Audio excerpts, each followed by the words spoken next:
தலைப்பு: ஆதாம் முதல் சீயோன் வரை. இளைய வயதினருக்கான ஆதியாகமம் முதல் வெளிப்படுத்தின விசேஷம் வரையிலான வேதம். முன்னுரை. ஆரம்பகால வேதமானவர் இயக்கத்தினுடைய சிறப்பம்சங்களில் ஒன்றாக 1914 வருடத்தில் வெளிவந்த தி போட்டோடிராமா ஆஃப் கிரியேஷன் இருந்தது. இதன் தனித்தன்மை வாய்ந்த அசையும் புகைப்படங்கள், கைகளினால் வரையப்பட்ட கண்ணாடி வில்லைகள் மற்றும் ஒளிப்பதிவு கருவியில் பதிவு செய்யப்பட்ட குரலொலி ஆகியவை உலகம் முழுவதும் உள்ள லட்சக்கணக்கானோருக்கு காண்பிக்கப்பட்டது. இதன் அணுகுமுறையானது கால வரிசைப்படி மனுக்குலத்தின் அடிச்சுவட்டை, சிருஷ்டிப்பிலிருந்து இந்நாள் வரையிலான வரலாற்றை வேத நிகழ்ச்சியோடு மாத்திரமல்லாமல் சபை வரலாற்றோடும் உள்ளடக்கியுள்ளது.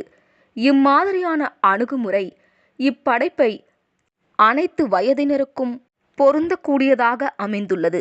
எப்படியெனில், இந்த எழுத்து நடை இளையவர்களால் எளிதில் புரிந்து கொள்ளுவதற்கு கடினமாக இருந்தது.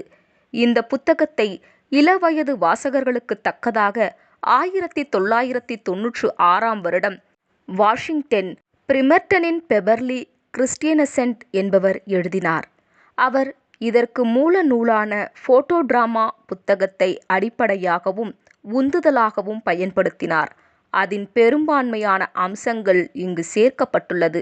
வசனப் பகுதிகள் அனைத்தும் குறிப்பிடாத பட்சத்தில் நியூ இன்டர்நேஷனல் வெர்ஷன் பதிப்பிலிருந்து குறிப்பிடப்படுகிறது. இந்த பாடங்கள் அனைத்திற்கும் குறிப்புகள் தந்து எங்களுக்கு உதவிய அநேகருக்கு எங்களுடைய நன்றியை தெரிவிக்கிறோம். இது இளைய வயதினருக்கான வேத ஆலோசனைக்கு ஏற்ற லாபகரமான கருவியாக இருக்கும் என்று நம்புகிறோம். வெளியீட்டாளர். பாடம் 1. தலைப்பு: விண் உலகங்களில் தேவனுடைய மகிமை. ஆதார வசனம் 111 சங்கீதம் 10 கர்த்தருக்கு பயப்படுதலே ஞானத்தின் ஆரம்பம். அவருடைய கற்பனைகளின்படி செய்கிற யாவருக்கும் நற்புத்தி உண்டு. அவர் புகழ்ச்சி என்றென்றைக்கும் நிற்கும். நம்முடைய அனுதின வாழ்வில் நாம் பரலோகத்தின் தேவனை நோக்கி ஜெபிக்கலாம். ஏனென்றால் அவர் நம்மை மிகவும் நேசித்து பராமரிக்கிறவராகவும் இருக்கிறார். அவர் சர்வ வல்லமையுள்ள சிருஷ்டிகர். அவர் வல்லமையுள்ள சூரியனை படைத்து நாம் காணக்கூடாத அநேக நட்சத்திரங்களையும் படைத்திருக்கிறார். அவர் சிறிய காரியங்களையும் படைத்திருக்கிறார். மென்மையான இதழ்களையுடைய பூக்கள், பல வண்ண பறவைகள், விதவிதமான புல் வகைகள், இன்னும் எண்ணிலடங்கா பல படைப்புகளை சொல்லிக்கொண்டே போகலாம். இந்த பூமி நமக்கு மிக பெரிதாக தோன்றினாலும் இது சனி, செவ்வாய் போன்ற கிரகங்களை விட மிக சிறியது. ஆயினும் இந்த இரண்டுமே சூரியனை காட்டிலும் சிறியது. பீப்பாவின் சுற்றளவை சூரியனின் பரப்பளவிற்கு ஒப்பிட்டு பாருங்கள். சூரியனுடைய சுற்றளவு 3 அடி விட்டமாக இருந்தால் செவ்வாயுடைய அளவு ஒரு ஆரஞ்சைப் போலவும், பூமியின் அளவு ஒரு பட்டாணியைப் போலவும், இன்னும் மற்ற சிறிய கோள்கள் கடுகு போலவும் இருக்கிறது. வெளிச்சத்தையும் வெப்பத்தையும் கொடுக்கிற ஒரு நட்சத்திரம் சூரியனாகும். சில கோள்களும் சந்திரனும் சூரியனிலிருந்து வரும் வெளிச்சத்தை பிரதிபலிக்கிறது. இதுபோல அநேக பில்லியன் நட்சத்திரங்களும் சூரிய குடும்பங்களும் அண்ட சராசரத்தில் உள்ளது. நம்முடைய தேவன் எவ்வளவு சிறப்பானவர்!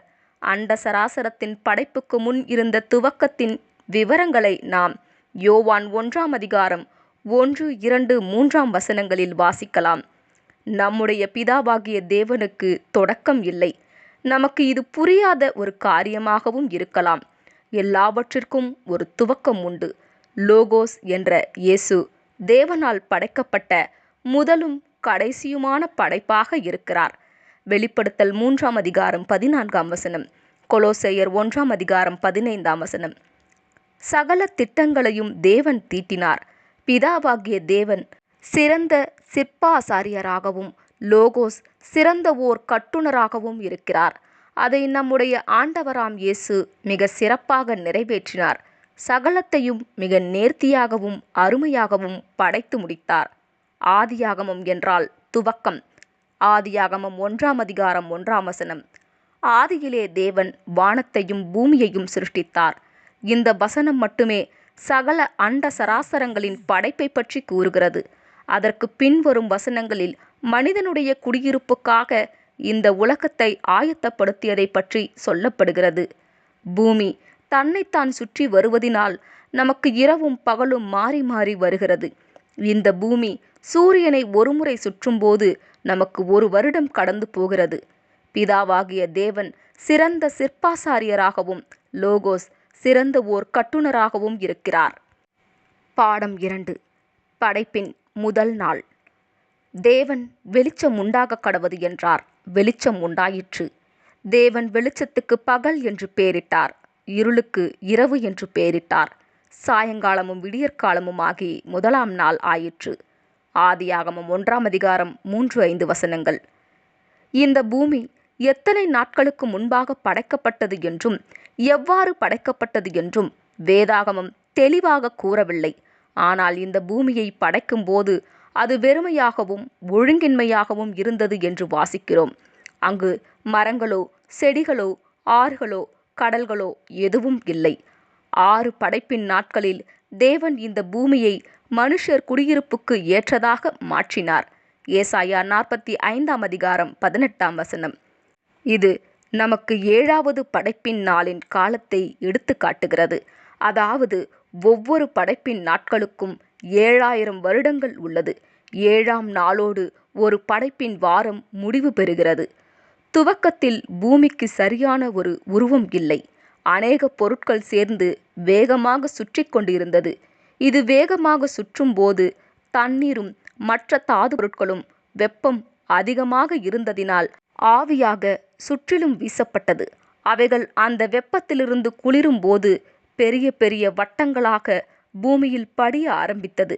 இந்த வட்டங்களே பூமிக்கு உருண்டையான வடிவத்தை கொடுத்தது. முழுமையாக வெப்பம் தணிந்த பின்பு பூமி ஒரு பந்தை போல் காட்சியளித்தது. ஆனால் தேவன் முன்னதாகவே வெளிச்சத்தை படைத்திருந்தாலும் 4ஆம் நாள் வரைக்கும் எந்த வெளிச்சமும் பூமிக்குள் ஊடுருவி பாயவில்லை. நம்முடைய அண்ட சராசரம் இன்னும் வளர்ந்து கொண்டே இருக்கிறது. அநேக விஞ்ஞானிகள் இன்னும் ஆராய்ச்சி செய்து பூமியின் படைப்பை பற்றி விவரித்து கொண்டு இருக்கிறார்கள். இந்த விஞ்ஞானிகள் புது புது காரியங்களை கண்டுபிடிக்கும் போதெல்லாம் அந்த காரியங்கள் நமக்கு வேதாகமத்தில் சாட்சியாக முன்பே எழுதப்பட்டிருக்கிறது. எடுத்துக்காட்டாக யோபு 26ஆம் அதிகாரம் 7ஆம் வசனம்.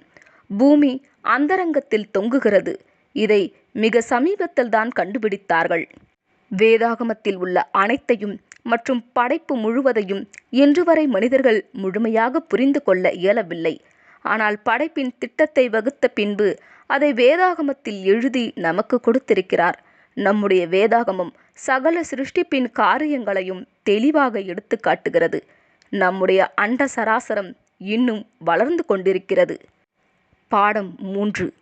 படைப்பின் 2ஆம் நாள். கர்த்தாவே, நீரே என் தேவன். உம்மை உயர்த்தி உமது நாமத்தை துதிப்பேன். நீர் அதிசயமானவைகளை செய்தீர். உமது பூர்வ ஆலோசனைகள் சத்தியமும் உறுதியுமானவைகள். ஏசாயா 25ஆம் அதிகாரம் 1ஆம் வசனம். ஒரு நாளின் காலப்பகுதி எவ்வளவு? நாம் அறிந்தவரை அது 24 மணி நேரம். 95ஆம் சங்கீதம் 8ஆம் வசனம். வசனத்தை வாசிக்கும்போது இது வனாந்தரத்தில் அவர்கள் பிரயாணம் செய்த வருடங்களை சோதனையின் நாட்கள் என்று குறிப்பிடுகிறது. இஸ்ரவேல் மக்கள் வனாந்தரத்தில் 40 வருடங்கள் பிரயாணம் செய்தார்கள் என்று வாசிக்கிறோம். அப்போஸ்தலனாகிய பேதுரு குறிப்பிடும்போது 2 பேதுரு 3ஆம் அதிகாரம் 8ஆம் வசனம், கர்த்தருக்கு ஒரு நாள் 1000 வருடம் போலவும் 1000 வருடம் நேற்று கழிந்த நாள் போல இருக்கிறது என்கிறார். நாள் என்ற வார்த்தைக்கு அகராதியில் குறிப்பிட்ட காலம் என்று கூறலாம். ஒரு படைப்பின் நாளுக்கு அநேக 1000 வருடங்கள் தேவைப்பட்டது. 2ஆம் படைப்பின் நாளில் தேவன் பூமியை சுற்றி காற்று மண்டலத்தை உண்டாக்கினார். வருங்காலத்தில் இந்த காற்று மனிதர்களுக்கும் மிருகங்களுக்கும் சுவாசிப்பதற்கு தேவை என்பதை அவர் அறிந்திருந்தார். பூமியை சுற்றி தண்ணீரும் தாதுக்களும் உள்ள வளையங்கள் அடுக்கடுக்காக இருந்தது. இதிலிருந்து கொஞ்சம் தண்ணீர் பூமியின் மீது விழுந்து சமுத்திரமாகவும் ஆறுகளாகவும் குளங்களாகவும் மாறியது. மீதியிருந்த தண்ணீர் வானத்தில் மேகங்களாக மாறியது. இதற்கு மத்தியில் காய்ந்த வெட்டவெளி இருந்தது. 2 நாட்களில் இந்த பூமி புல் பூண்டுகளை முளைப்பிக்க ஆயத்தமாக இருந்தது. சிருஷ்டிக்கப்படாத செடி கொடிகளுக்கும் மிருகங்களும் வாழ்வதற்கும் படிப்படியாக தேவன் இந்த பூமியை பக்குவப்படுத்திக் கொண்டிருந்தார். அவர் ஒவ்வொன்றையும் நிதானித்து ஞானமாக திட்டமிட்டு கிரமமாகவும் அற்புதமாகவும் செயல்படுத்தினார். அவர் படைத்த 9 கோள்களில் பூமிக்கு மட்டுமே உயிர் மூச்சை கொடுக்கும் பிராணவாயு இருக்கிறது. இந்த பூமியிலிருந்து சுமார் 4 மைல்களுக்கு மேலே இந்த பிராணவாயு இருக்காது. அதற்கு மேலே செல்லுபவர்கள் அவர்களுக்கு தேவைப்பட்ட பிராணவாயுவை எடுத்து செல்ல வேண்டும் அல்லது மரித்து விடுவார்கள். ஆகவே விண்வெளி செல்லுபவர்கள் தேவையான பிராணவாயுவை எடுத்து செல்லுவது வழக்கம். நாம் நம்முடைய பரலோக தந்தைக்கும் ஆண்டவராம் இயேசுவுக்கும் சிரம் தாழ்த்தி நன்றிகளை தெரிவிக்கலாம். எவ்வளவு நேர்த்தியாக இந்த சிருஷ்டிப்புகளை சிருஷ்டித்திருக்கிறார்கள். உயிரினங்கள் வாழ்வதற்கு தேவையான பிராணவாயு பூமியில் மட்டுமே இருக்கிறது.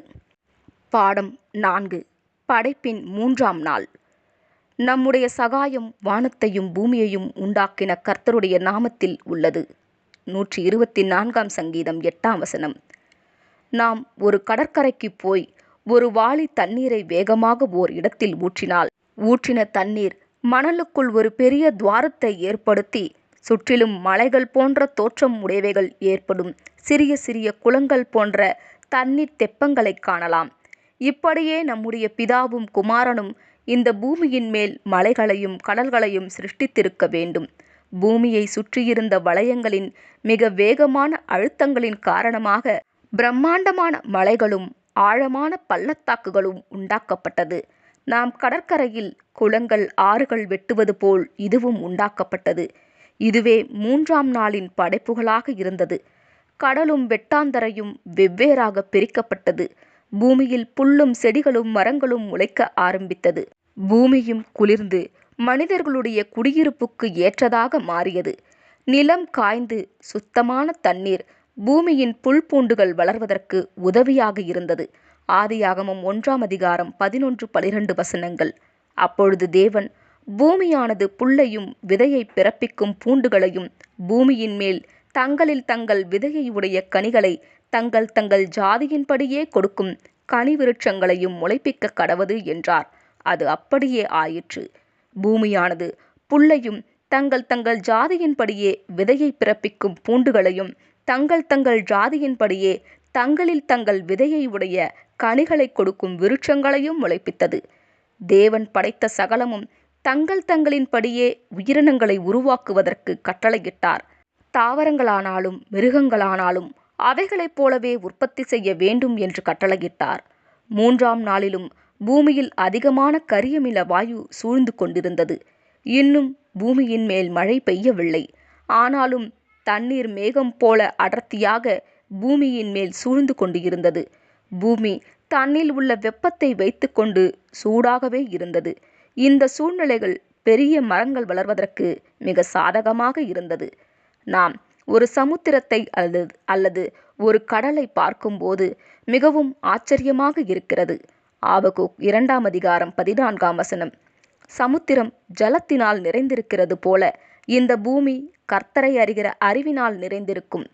இப்படித்தான் தேவனுடைய ராஜ்யத்தில் அவரை அறியும் அறிவு நிறைந்திருக்கும். நாம் மலைகளை பார்க்கும்போது தாவீது எழுதியது போல 121ஆம் சங்கீதம் 1-2 வசனங்கள். எனக்கு ஒத்தாசை வரும் பர்வதத்திற்கு நேராக என் கண்களை ஏறெடுப்பேன். வானத்தையும் பூமியையும் உண்டாக்கின கர்த்தரிடத்திலிருந்து எனக்கு ஒத்தாசை வரும். 3ஆம் நாள் பசுமையான தாவரங்கள் துரிதமாக வளர்ந்தது. பாடம் 5. படைப்பின் 4ஆம் நாள். எங்கள் ஆண்டவராகிய கர்த்தாவே, உம்முடைய நாமம் பூமி எங்கும் எவ்வளவு மேன்மையுள்ளதாயிருக்கிறது. உம்முடைய மகத்துவத்தை வானங்களுக்கு மேலாக வைத்தீர். 8ஆம் சங்கீதம் 1ஆம் வசனம். இந்த படைப்பின் வரலாறு எபிரேய மொழியில் சுமார் 3500 வருடங்களுக்கு முன்பாக எழுதப்பட்டது. எபிரேயர்களை நாம் இஸ்ரவேலர்கள் என்றும் யூதர்கள் என்றும் அழைக்கலாம். நம்முடைய ஜேம்ஸ் அரசனால் ஆங்கில வேதாகமம் 1611ஆம் வருடத்தில் அச்சிடப்பட்டது. எபிரேய மொழியிலிருந்து ஆங்கிலத்தில் மொழிபெயர்த்த சில வல்லுநர்கள் வாசகர்கள் எளிதாக புரிந்து கொள்ளும் வகையில் மொழிபெயர்த்திருந்தாலும் சில தவறுகள் ஏற்பட்டது. எடுத்துக்காட்டாக ஆதியாகமம் 1ஆம் அதிகாரம் 16ஆம் வசனத்தில் தேவன் பெரிய சுடரையும் சிறிய சுடரையும் படைத்தார் என்று வாசிக்கிறோம். ஆனால் எபிரேய மொழியில் இந்த வசனத்தில் படைத்தார் என்ற வார்த்தைக்கு பதிலாக நியமித்தார் அல்லது ஒளிவீச செய்தார் என்று எழுதப்பட்டிருக்கிறது. ஆகவே தேவன் 4ஆம் நாளிலே பூமியின் மேலே சூரியனையும் சந்திரனையும் ஒளிவீச செய்தார். ஆனால் இந்த சூரியனும் சந்திரனும் அநேக நாட்களுக்கு முன்பாக படைக்கப்பட்டது. இவைகளுடைய ஒளி பூமிக்கு வந்து சேருவதற்கு வானத்திலுள்ள கரியமில கலந்த காற்றும் மேகங்களும் பனியும் தடையாக இருந்தது. மேல்மட்டத்திலிருக்கும் தண்ணீர் ஒவ்வொரு சுற்றாக பூமியின் மீது விழுந்ததினால் பூமியின் காற்று மண்டலம் மிகவும் தெளிவாக இருந்தது.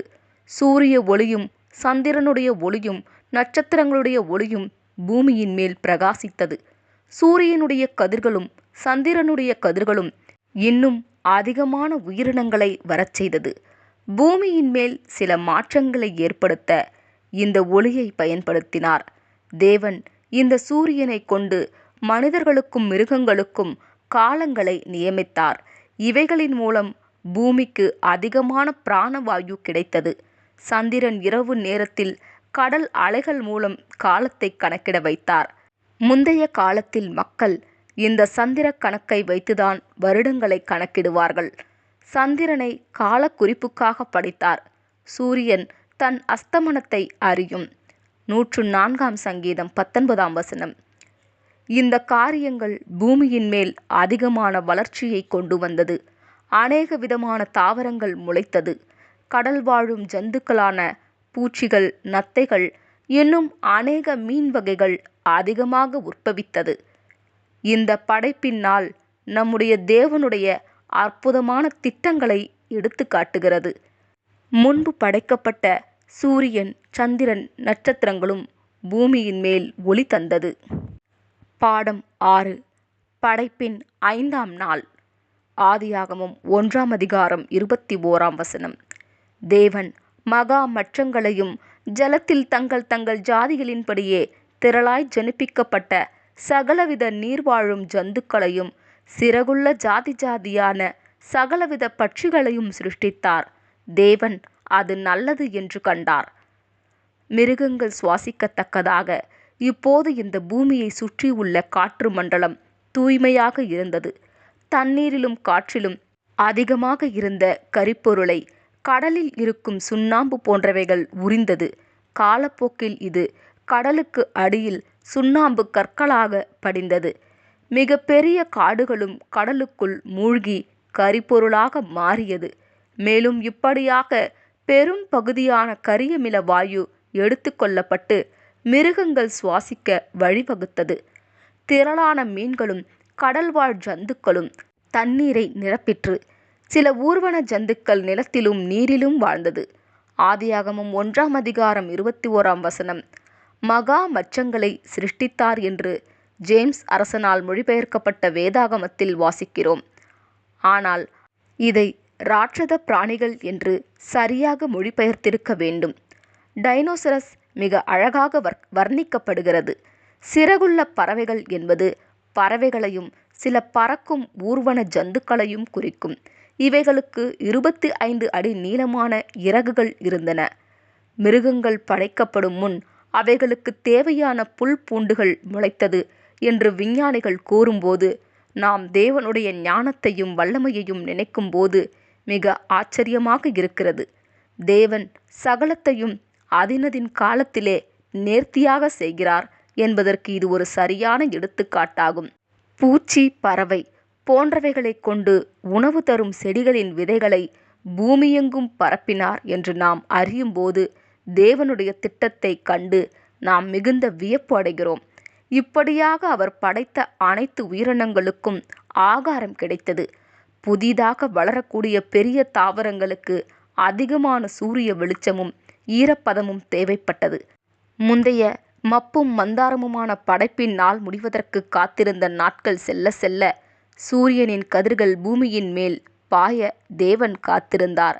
தேவனுடைய மகத்தான ஞானம் நேர்த்தியாக வெளிப்படுகிறது.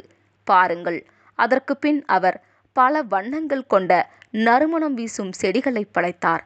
நம்முடைய குடியிருப்புக்காக தேவன் எவ்வளவு நேர்த்தியாக ஒவ்வொன்றையும் ஆயத்தம் செய்தார் என்று நாம் சிந்திக்க வேண்டியவர்களாக இருக்கிறோம். நாம் இந்த உலகிற்கு வருவதற்கு முன்பே அவர் சகல காரியங்களையும் முன் திட்டமிட்டு படிப்படியாக படைத்து வந்தார். ஒவ்வொரு ஜீவராசிகளுக்கும் அவர் உணவை ஆயத்தம் செய்து ஏற்ற வேளையில் அவைகளுக்கு ஆகாரம் கொடுக்கிறார். அவருடைய வல்லமை புகழத்தக்கது. பூமியின் மேல் மழையை பெய்ய செய்து புல் பூண்டுகளை முளைப்பித்து மிருகங்களுக்கும் பறவைகளுக்கும் ஆகாரம் கொடுக்கிறார். எவ்வளவு அற்புதமான திட்டமிட்ட படைப்புகள்! 147 சங்கீதம் 5, 8, 9 வசனங்கள். 5ஆம் நாளில் தேவன் ராட்சத மிருகங்கள் டைனோசரஸை படைத்தார். பாடம் 7. படைப்பின் 6வது நாள். அப்பொழுது தேவன் தாம் உண்டாக்கின எல்லாவற்றையும் பார்த்தார். அது மிகவும் நன்றாயிருந்தது. சாயங்காலமும் விடியற்காலமும் ஆகி 6ஆம் நாள் ஆயிற்று. ஆதியாகமம் 1ஆம் அதிகாரம் 31ஆம் வசனம். கடைசியாக இந்த பூமி மனுஷர் குடியிருப்புக்கு ஏற்றதாக மாறியது. அதிகபட்சமான கரியமில வாயுவை மரம் செடி கொடிகள் பயன்படுத்தியது. மனிதர்கள் சுவாசிப்பதற்கு ஏற்ற பிராணவாயு பூமியில் இருந்தது. தாவரங்கள் அனைத்தும் இயல்பான நிலைக்கு வந்தது. மிருகங்களுக்கு சில மாற்றங்கள் ஏற்பட்டது. கனமான எலும்புகளுடைய ராட்சத மிருகங்கள் டைனோசரஸ் மாண்டது. அதற்கு பதிலாக இப்போது நாம் காணக்கூடிய மிருகங்கள் இந்த பூமியில் வாழ்ந்தது. 6வது படைப்பின் நாளின் முடிவில் மனிதன் படைக்கப்பட்டான். தேவன் லோகோஸை பார்த்து, நமது சாயலாகவும் நமது ரூபத்தின்படியேயும் மனிதனை உண்டாக்குவோமாக என்றார். ஆதியாகமம் 1ஆம் அதிகாரம் 26ஆம் வசனம். மனிதன் மண்ணினால் படைக்கப்பட்டு ஜீவிக்கக்கூடிய சுவாசத்தை பெற்று ஒரு அற்புதமான பூரண மனிதனானான்.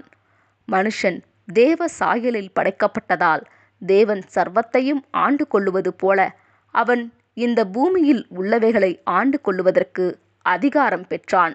மனிதன் பேசவும் சிந்தித்து செயல்படவும் நன்மை தீமை இன்னதென்று பகுத்தறியக்கூடிய ஆற்றலை பரிசாக பெற்றிருந்தான். அவன் சங்கீதங்களை ரசிக்கவும் இசை அமைப்பவனாகவும் இருந்தான்.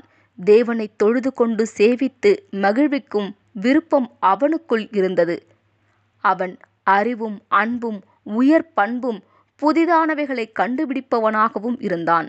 தாவீது தன்னை குறித்து சொல்லும்போது 139ஆம் சங்கீதம் 14ஆம் வசனம், நான் பிரமிக்கத்தக்க அதிசயமாய் உண்டாக்கப்பட்டபடியால் மனித சரீரத்தை குறித்து அதிகமாக கற்றுக்கொள்ளும் போது இந்த வசனம் எவ்வளவு உண்மை என்று உணரலாம். நம்முடைய ஆதி பெற்றோர் மனுக்குலத்தில் உள்ள மற்ற குழந்தைகளைப் போல பிறக்காமல் தேவனால் பூரண மனிதர்களாக நேரடியாக படைக்கப்பட்டார்கள். மனித வரலாற்றை நாம் படிக்கும்போது யுகங்களை பற்றிய தேவ ஏற்பாட்டை விவரமாக கற்றுக்கொள்ளுவது மிக அவசியம். மனுக்குலத்திற்காக தேவன் வைத்திருக்கும் திட்டங்களை அறிந்து கொண்டு அதில் நினைவில் வைக்க உதவியாக இருக்கும் வேதாகமத்தை கற்றுக்கொள்ளுவதற்கு வாழ்நாள் முழுவதிலும் இந்த வரைபடத்தை நாம் பயன்படுத்தலாம். ஒவ்வொரு வசனமும் எந்த இடத்தில் பொருந்தும் என்பதை அறிந்து கொள்ளலாம். ஆபகுக் 2ஆம் அதிகாரம் 2ஆம் வசனம். ஆதாம் ஏவாள் ஏதேனில் வாழ்ந்த காலத்தையும், நோவா வெள்ளத்திலிருந்து காக்கப்பட்ட காலத்தையும், இயேசு எங்கு மரித்தார் என்றும், நாம் ஆவலாக எதிர்பார்த்து கொண்டிருக்கும் ராஜ்யத்தை பற்றியும், இவைகள் சம்பவிக்கும் குறித்த காலத்தையும் துல்லியமாக அறிந்து கொள்ளலாம். இப்படியாக வசனங்களை ஏற்ற காலத்திற்கு பொருத்துபவர்களே சத்தியத்தை பகுத்து போதிப்பவர்களாக இருக்கிறார்கள். 2 தீமோத்தேயு 2ஆம் அதிகாரம் 15ஆம் வசனம். யுகங்களின் தேவ ஏற்பாட்டின் வரைபடத்தில் எந்த வசனம் எங்கு சரியாக செயல்படும் என்று அறிந்து கொள்ளலாம்.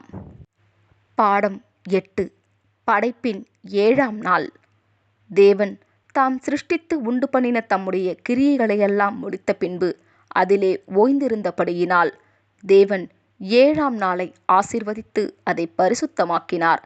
ஆதியாகமம் 2ஆம் அதிகாரம் 3ஆம் வசனம்.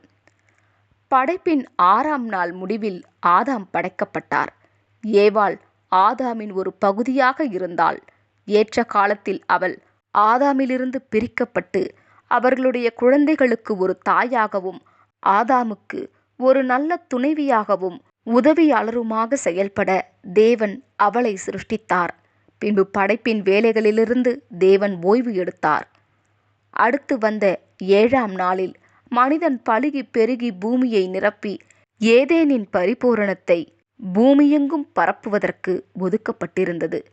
பிறக்கக்கூடியபடியே பிறந்து கடந்த 6000 வருடங்களிலும் பலுகி பெருகிக் கொண்டு இருக்கிறார்கள். ஆம், தேவன் கடந்த 6000 வருடங்களாக ஓய்ந்திருக்கிறார். ஆனால் இக்காலப்பகுதியில் அநேக காரியங்கள் நடந்துவிட்டது.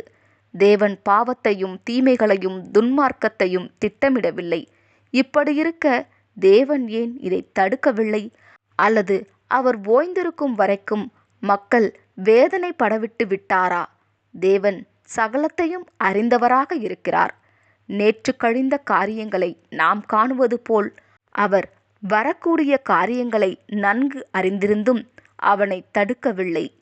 ஏனென்றால் ஒரு மனிதனை கட்டாயப்படுத்தி கீழ்ப்படிய வைக்க தேவனுக்கு ஒரு பெரிய காரியம் அல்ல. ஆதாம் கீழ்ப்படியாமல் போனாலும் தேவனுடைய சித்தம் செய்து முடிக்கப்படும்.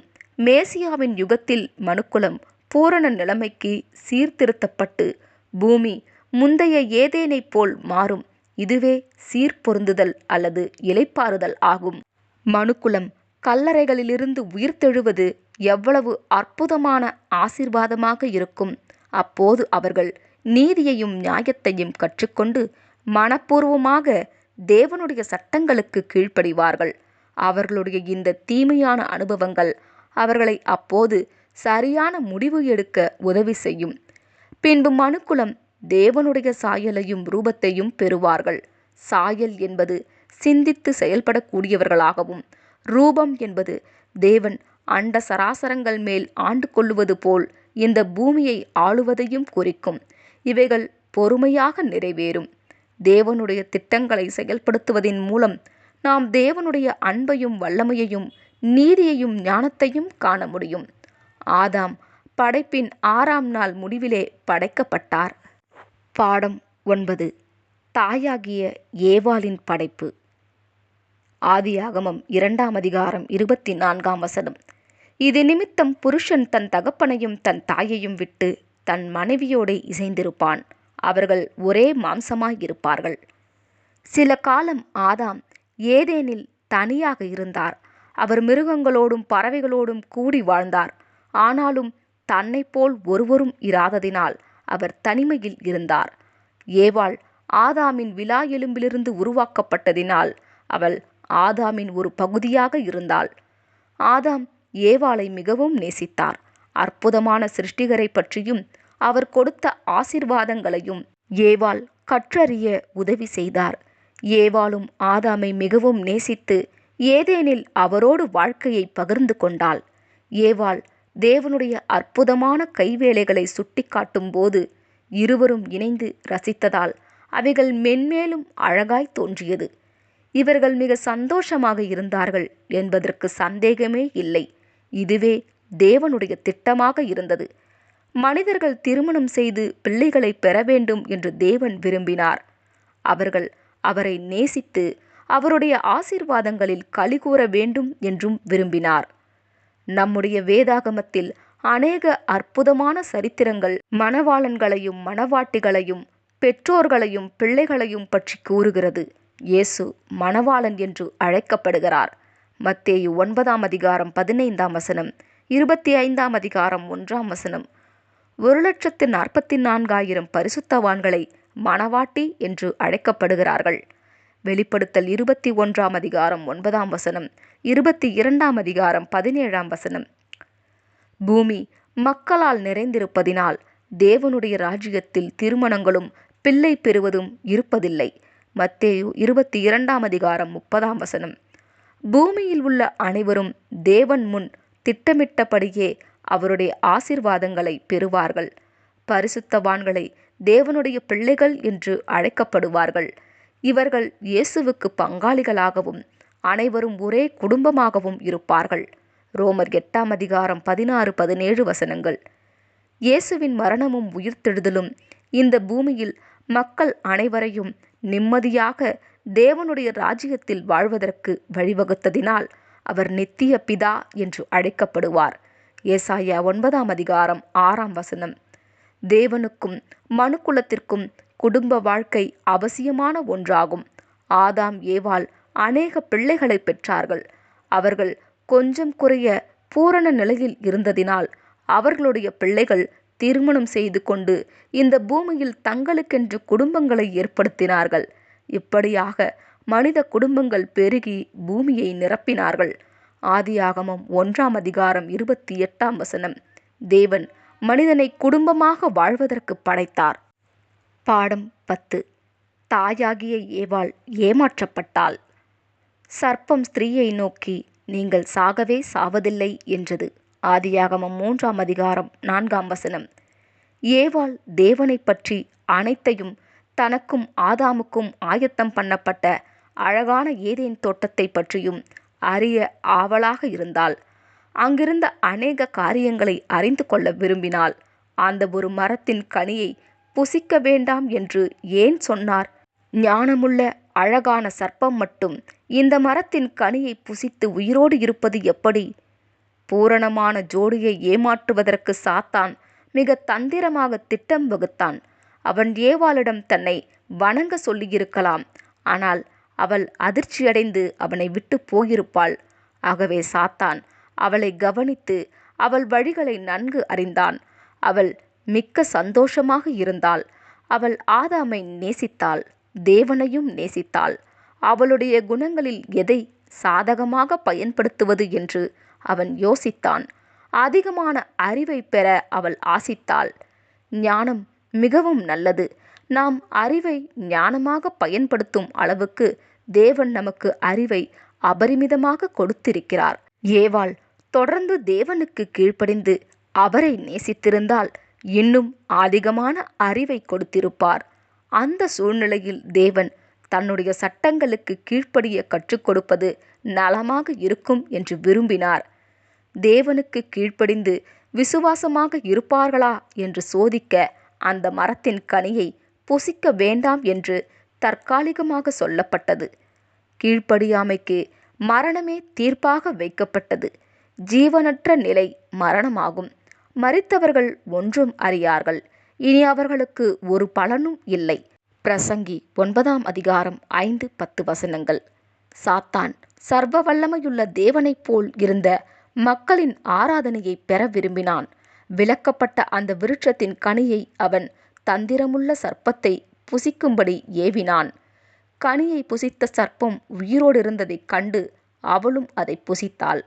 இதை அறிந்த ஆதாம் ஏவாளை பிரிந்து வாழ இயலாதவராய் மரணத்திற்குள் அவளை பின்பற்ற முடிவு செய்தார். ஆதியாகமம் 2:17 தேவனை விசுவாசிப்பதை விட்டு ஆதாம் கீழ்ப்படியாமல் ஏவாளைப் போல அந்த கனியை புசித்தார். ஆகவே இதன் விளைவாக மரணம் இவர்கள் மேலும் இவர்கள் பிள்ளைகள் மேலும் வந்தது. இப்படியாக புசிக்கும் நாளிலே சாகவே சாவதில்லை என்ற முதல் பொய் மனுக்குலத்தை பாவத்தையும் மரணத்தையும் நோக்கிய பயணத்தை தொடங்கி வைத்தது. இவர்களின் கொடூரமான விளைவுகள் என்ன என்பதை நாம் நன்கு அறிவோம். சாத்தான் ஏவாளை வஞ்சிக்க வகை தேடினான். இதனைத் தொடர்ந்து வரும் 11வது பாடம் முதல் ஏதேனை விட்டு வெளியேறுவது எனும் தலைப்பின் கீழ் வருபவற்றை பக்கம் 21 முதல் அடுத்த பாகத்தில் காணலாம். ஆமேன்.